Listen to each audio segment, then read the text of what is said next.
Church, today I am so excited that I get to share with you some of our Ignite Student Ministry student leaders. They are the class of 2020, and today they're going to be sharing parts of their testimony with us today. This class has a very special place in my heart because they were in 6th grade when I first came here as the youth director, and so I consider them to be my full circle class. So today we are going to be hearing from Bennett, Madison Bachoo, and Isabella Clary.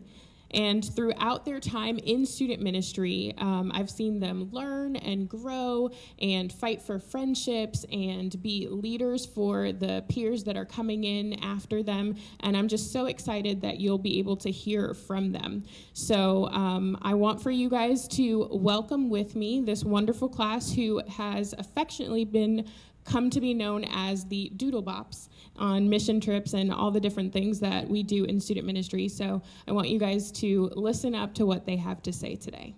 Good morning. I'm Abby Bennett, and it's so good to be with you here. I moved to Stewart in 2016, the summer before my freshman year. I was in a state of shock and denial.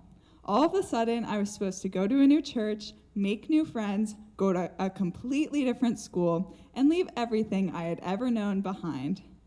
Walking around the new church, seeing all of the unfamiliar faces, and grasping that much of my life was changing in ways I had not anticipated was all very overwhelming, to say the least.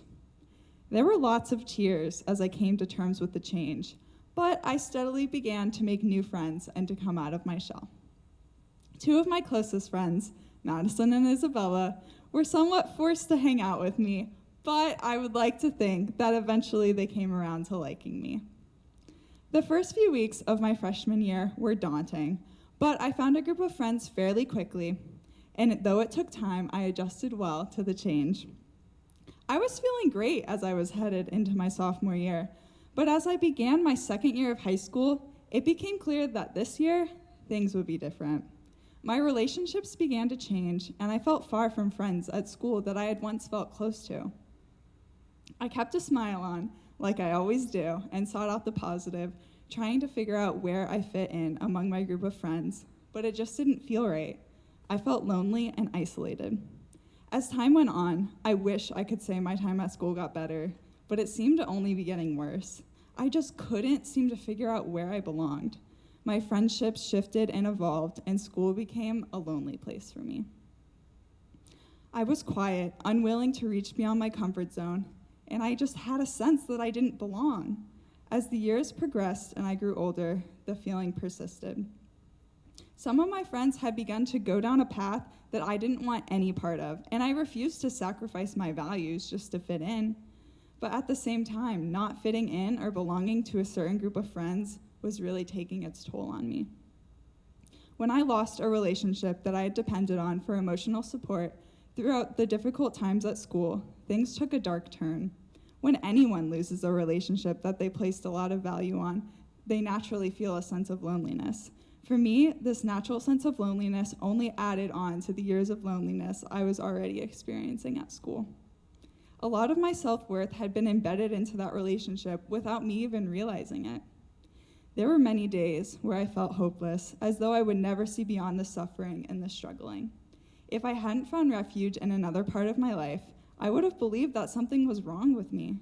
My relationships were failing, and I couldn't help but wonder if it was all my fault. Thankfully, God showed me refuge in the church. He showed me fulfillment and love in wise counsel.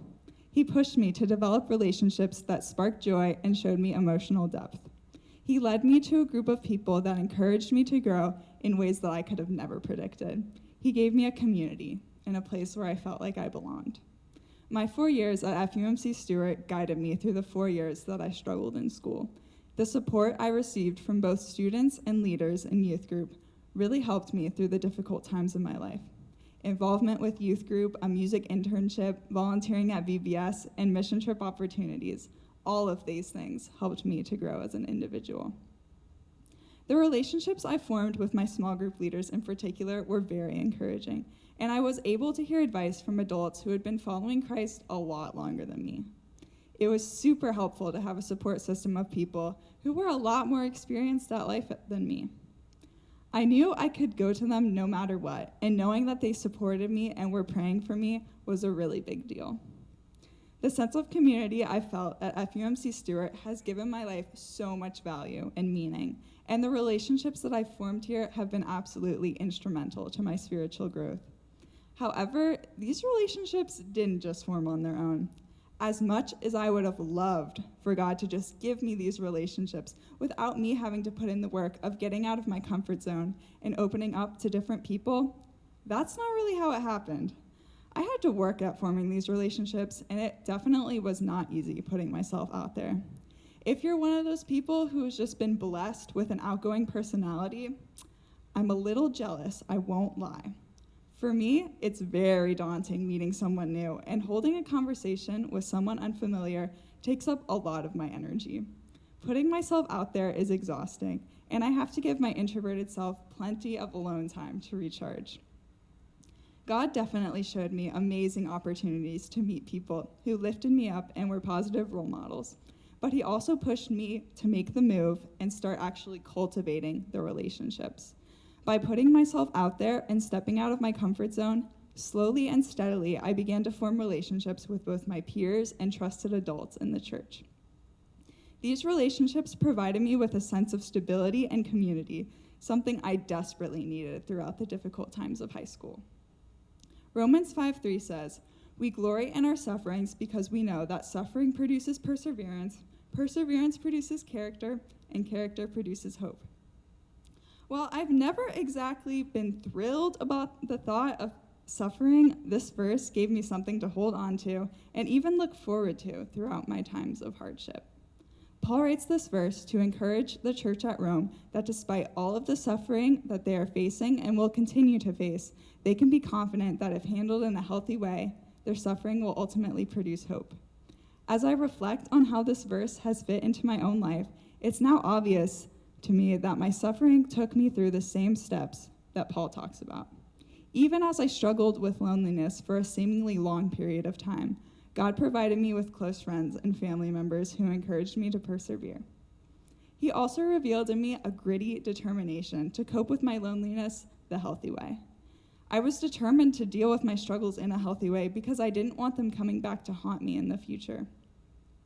Something that I think is really important to address is that if you don't deal with your suffering in a healthy way, whether it be taking time to talk to close friends, focusing on your mental health, and of course, feeding yourself spiritually, it will be much more difficult to see the hope that Paul writes about. Ignoring or hiding the suffering will not make it go away.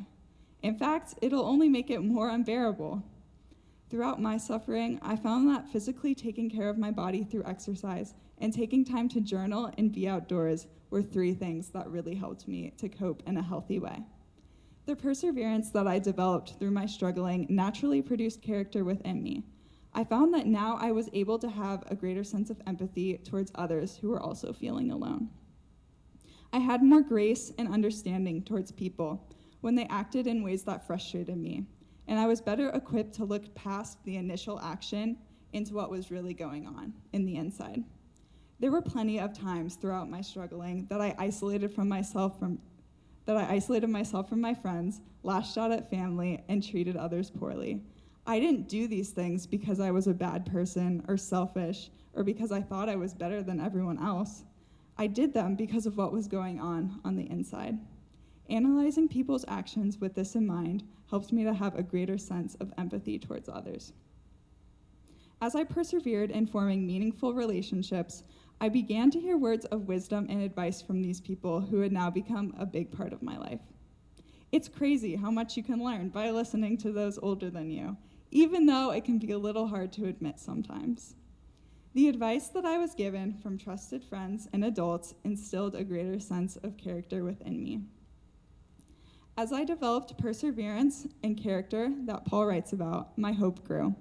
I began to see the light at the end of the tunnel.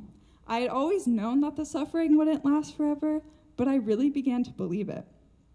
I chose to surround myself with people who lifted me up and encouraged me in my walk with Christ. I became more intentional about the energy I put into relationships with others and also about the time I was allowing for personal growth and reflection. As I reflect on my past 4 years in Stewart, I'm so thankful that I pushed myself to get involved in the church.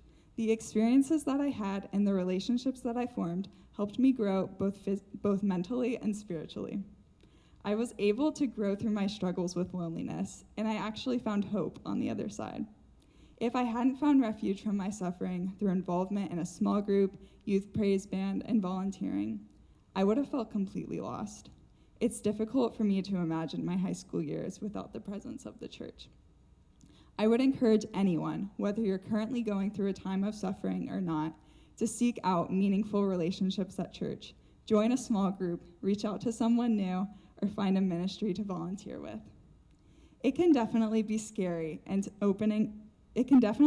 talking and opening up to someone new, believe me, but it's absolutely worth it, and it has the ability to steer you in the right direction. I have so much hope and excitement for my future, even though I know it will have its fair share of struggles. I'm very excited to be attending Florida Southern College this year, and will continue to make involvement in the church a priority, because I can see the positive impact that it's had on my life so far. I would not be the person that I am today without the church, and I can't wait to see where God leads me in these next 4 years. Good morning. My name is Madison Bachoo, and to start off my testimony, I will be sharing my favorite verse. Because the Lord disciplines those he loves, as a father the son he delights in. Proverbs chapter 3, verse 12. I have been through many trials in my life. I was diagnosed with severe depression and anxiety in the 7th grade, and many ordinary day-to-day things were hard for me to do, such as walking across the hallway.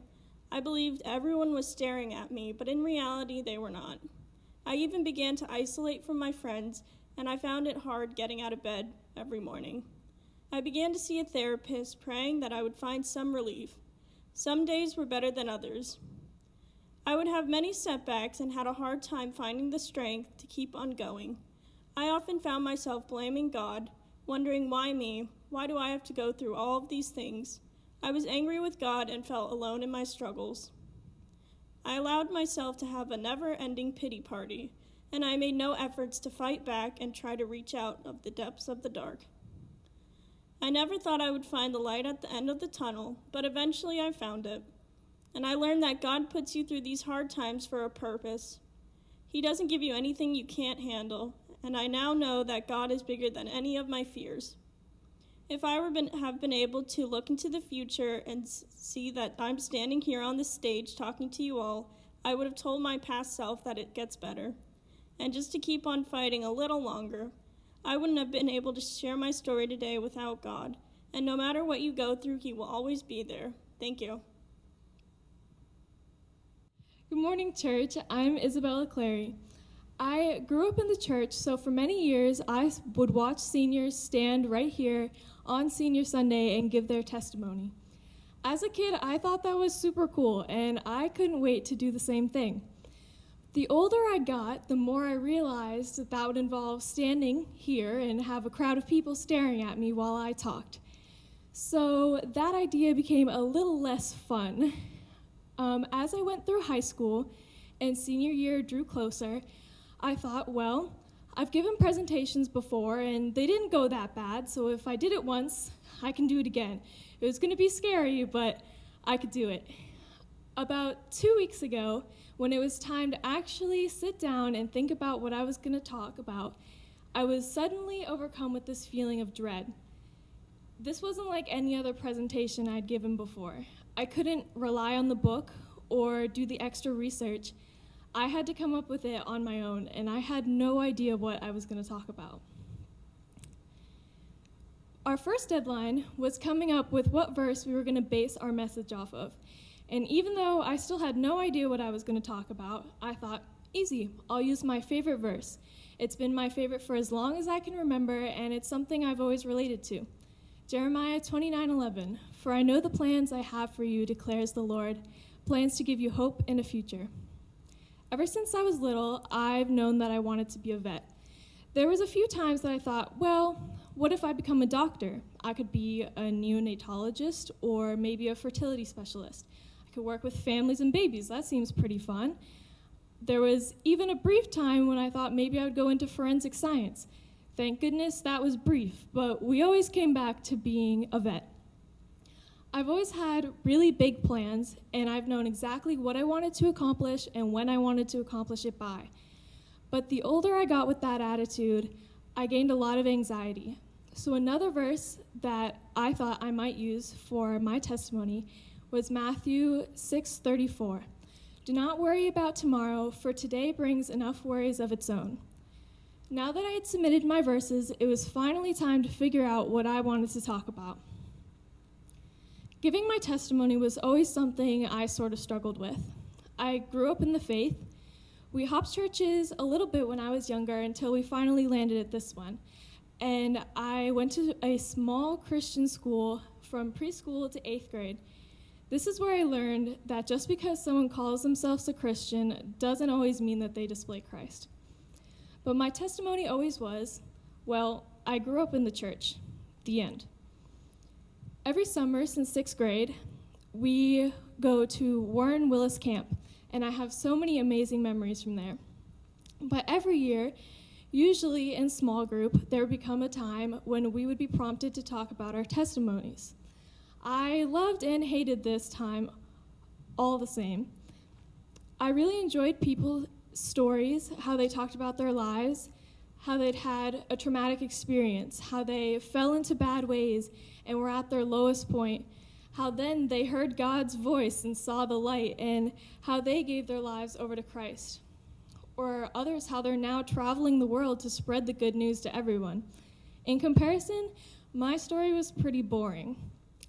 So as I sat down to write my testimony, I thought maybe I should try and pinpoint the moment when I really made my faith my own, as we like to say. But I got stuck trying to identify an exact moment. Maybe it was when I switched from my small private Christian school to a large public school. Maybe it was my first out-of-country mission trip, which was with this youth group to Nicaragua. I was surrounded by people who weren't yet my friends, but it was a big learning point for me. Maybe it was my second out-of-country mission trip to Costa Rica, where then I was surrounded by a group of some of my best friends. Or maybe it's even now, as I make the transition from high school to college. As I thought about all of these experiences, I couldn't tell for sure what the life-changing moment was. It was just gradual. I felt God's comforting presence after a tragic event. I've discovered a community where I can truly be myself. I've learned that evangelism is possible, even for introverts like me. And I've overcome some personal struggles. Like I grew up in the church, I also grew up dancing. When I got older, we discovered that I had several things wrong with my back. This placed physical limitations on me in dance, something that had brought me so much joy for so long. This gave me a lot of discouragement. But after physical therapy and exercises, I got right back into it. Each learning experience was a step, but not the step that I was looking for. At this point, I was stuck and honestly kind of frustrated that I couldn't come up with some cool story to be my testimony. So naturally, as most people do these days with a problem, I went to the internet. I looked up other people's testimonies to try to find inspiration. I listened to people give their testimonies on YouTube. I even looked up some famous role models' testimonies. After not much luck, I came across a blog that presented the verse Proverbs 22:6. Train up a child in the way he should go, and when he is old, he will not depart from it. I'm sure I've read this verse before, but I never connected it to my own life. It was a stunning realization. My experience was valid. My experience was even biblical. I finally felt some affirmation in my testimony. In her blog, there was also a link to a sermon in which the pastor said, I grew up in the church. Isn't that great? I want everyone's story to be that they grew up in the church. It had never occurred to me that this was the goal. We see children baptized in the church all the time and hope that they will grow up to also believe in Jesus. I'm sure that people who have gone through the pit of despair sometimes wish they didn't have to in order to meet God. As beautiful as their stories are, don't we rejoice at the end because they accepted God's grace? This opened up something new for me. My story is my church's story. My story is my parents' story and my grandparents' story. It displays the faithfulness of God through generations. Our testimonies aren't really our own. It's God's testimony. So no matter what it looks like, it is good enough.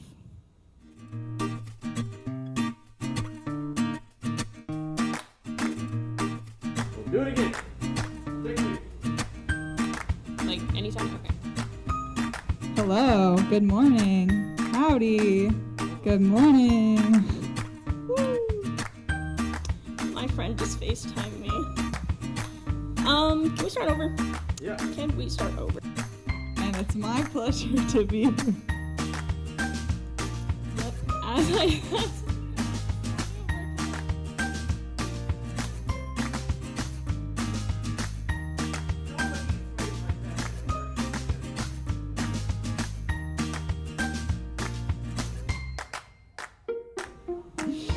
I'm Abigail Marie Bennett. Abby Gale. It's 2 words. Get it right.